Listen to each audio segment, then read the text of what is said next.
बहुत समय पहले की बात है।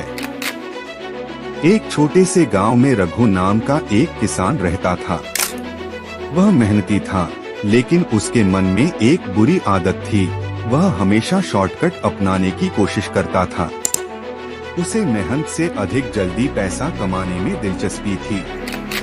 नमस्कार दोस्तों, आपको हमारे YouTube चैनल महावीर महातो कुर्मी में स्वागत है।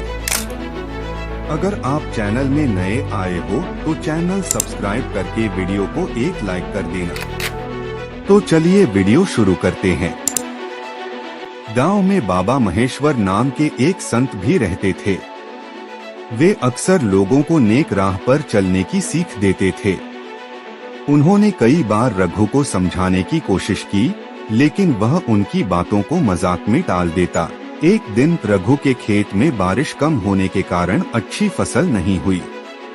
उधर उसके पड़ोसी रामलाल की फसल खूब लहलहा रही थी। यह देखकर रघु के मन में जलन और लालच का बीज अंकुरित हो गया।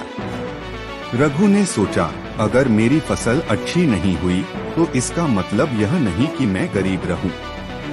मैं कुछ भी करके धन कमाऊंगा। एक रात जब पूरा गांव सो रहा था, रघु चोरी छिपे रामलाल के खेत में गया और वहां से उसकी अनाज की बोरी उठाकर अपने घर ले आया। अगली सुबह जब रामलाल ने देखा कि उसकी फसल की कुछ बोरियां गायब हैं, तो वह बहुत दुखी हुआ। गांव वालों ने सहानुभूति जताई, लेकिन चोर कौन था यह कोई नहीं जानता था। रघु ने इस चोरी से अच्छा मुनाफा कमाया और उसकी भूख बढ़ती गई। वह लगातार दूसरे किसानों के खेतों से अनाज चुराने लगा। धीरे धीरे उसका धन बढ़ने लगा और वह गांव में अमीर बन गया। लोग उसकी संपत्ति देखकर हैरान थे, लेकिन कोई भी उसके पापों के बारे में नहीं जानता था। एक दिन संत महेश्वर ने रघु को बुलाया और कहा, रघु, जो धन तूने गलत तरीके से कमाया है वह तुझे सुख नहीं देगा। पाप का परिणाम बहुत भयानक होता है। रघु हंसते हुए बोला, बाबा, यह दुनिया केवल चालाक लोगों के लिए बनी है। जो मेहनत करता है वह गरीब ही रहता है, और जो अक्ल से काम लेता है वह अमीर बनता है। संत महेश्वर ने गहरी सांस ली और कहा, बेटा, जब पाप का घड़ा भर जाता है तो उसका परिणाम भयंकर होता है। अभी भी समय है, सही रास्ते पर आजा। रघु ने संत की बात को नजरअंदाज कर दिया और अपने पापों का सिलसिला जारी रखा। कुछ महीनों बाद रघु के घर में अजीब घटनाएं होने लगी।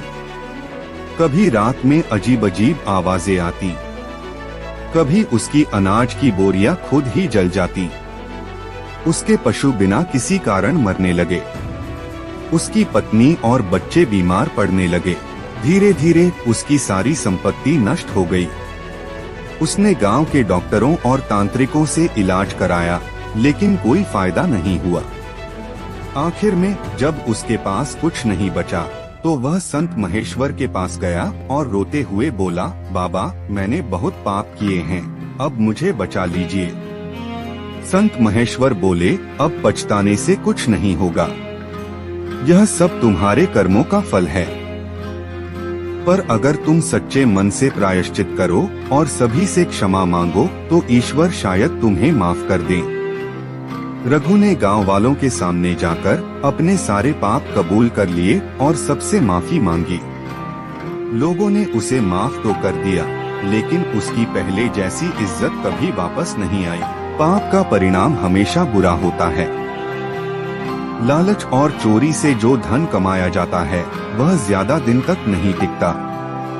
हमें हमेशा मेहनत और ईमानदारी से अपना जीवन यापन करना चाहिए। अगर आपको यह कहानी पसंद आई हो तो लाइक, शेयर और कमेंट करना न भूलें। और ऐसे ही प्रेरणादायक वीडियो के लिए हमारे चैनल को सब्सक्राइब करें।